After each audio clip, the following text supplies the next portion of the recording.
How you doing there, EJ? I'm doing great, Arrow. It's a super snowy day here in Utah. It is crazy. I am so jealous of you because I grew up in the state of Montana, and so to have that western snow is like, unless you experience what it is out there, all it is just a photograph. Yeah, I mean, like right now, I think this year is our record-breaking year of the most snow we've ever had. So a lot of people are freaking out because they think there's going to be a lot of flooding once things starts melting. EJ, I'm glad that you're getting the snow in record numbers because I want that Great Salt Lake to fill back up. I don't like the photographs and the stories that I'm reading about that Great Salt Lake.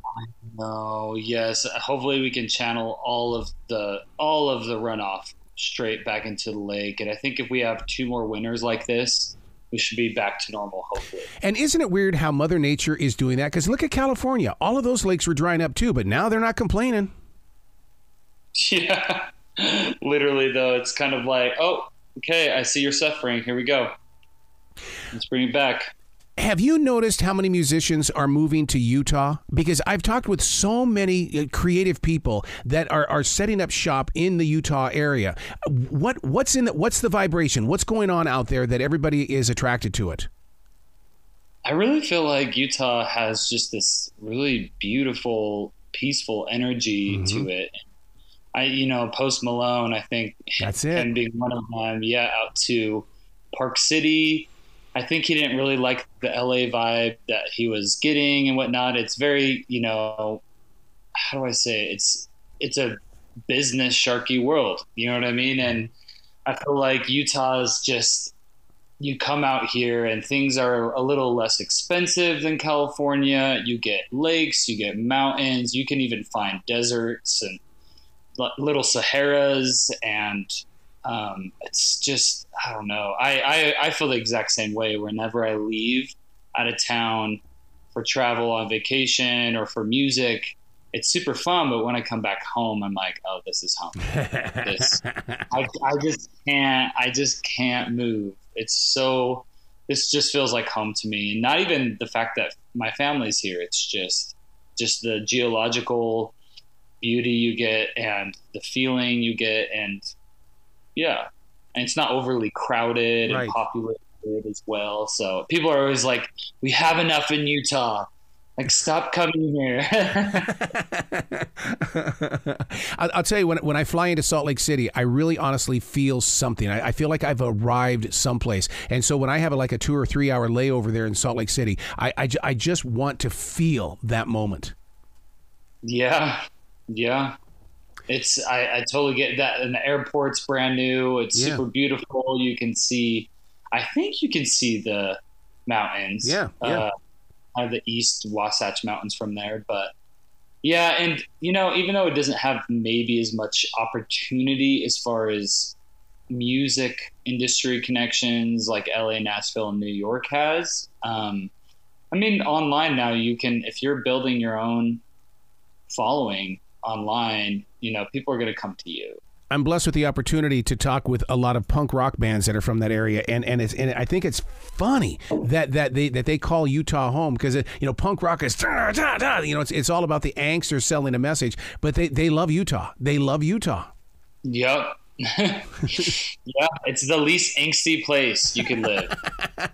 When you're writing music, is it a collection of riffs, or are you sitting down in the moment of now and you're saying, okay, use me as a tool? I really feel like it all kind of comes out as one just big flow of energy. Yep. For me, it's like, it's always a different process every time, but I had started writing a song out when I was in LA and filming, and literally in the studio finished up a recording of that song, and it's one of my favorite songs I've ever written, and the vocal delivery is just insane. And that one kind of came about in pieces.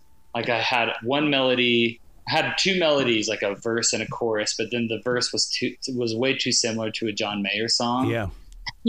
I had to change that up, and I even changed some of the chords up a bit.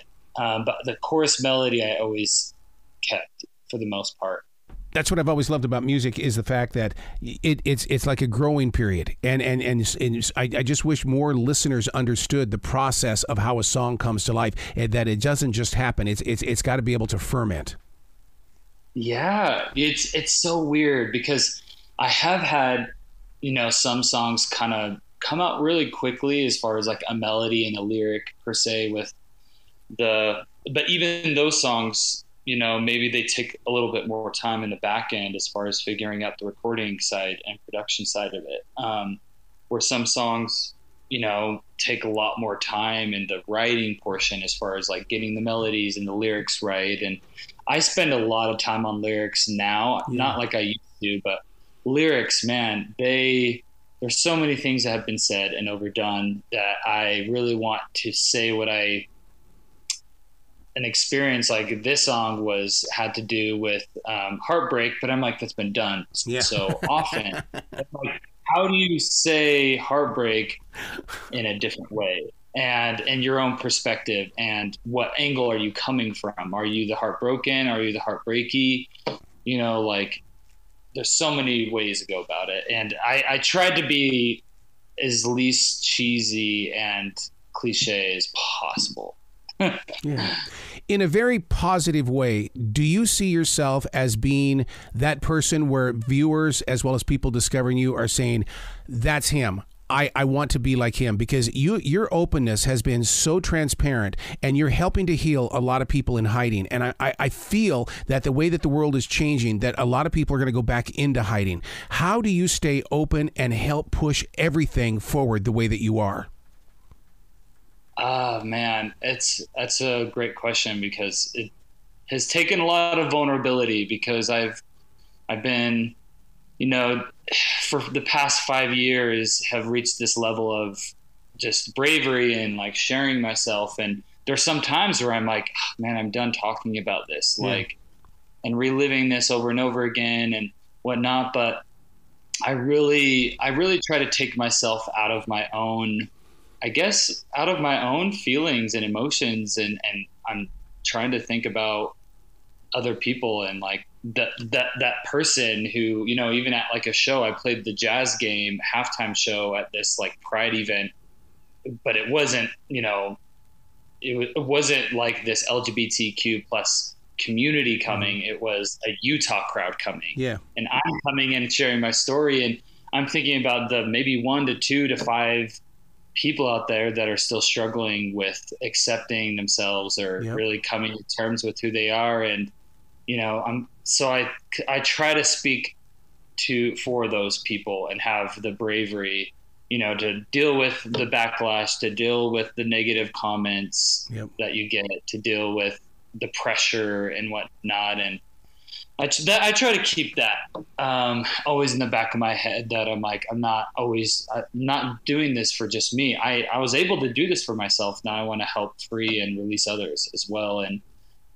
a lot of that comes with self-care. I really have to manage the negativity. I listen to a lot of meditation at night. Nice. If I'm having those nights I can't fall asleep, I do yoga. I try to keep myself balanced so I don't get too wrapped up in how the public's responding to my story. And there's a lot more positivity than there is negativity, but sometimes it's really hard to not pay attention to the small negative aspects. You know what I mean? But I feel like I've now, being 31 too, I probably wouldn't have dealt well with it if I was in my 20s, but being a little older, you also are kind of like, I just don't have as many F's to give. So you just choose on what you want to care about, and then the things that you don't care about, you try to not care about it. Wow. I love where your heart is. I hope we get to talk many more times in the future, because I want to keep sharing your story forward. Oh, thank you so much, Arrow. That really means the world. Please come back to this show anytime. The door is always going to be open for you, okay? Thank you. Right. I appreciate it. Be brilliant today, sir. You too. See ya.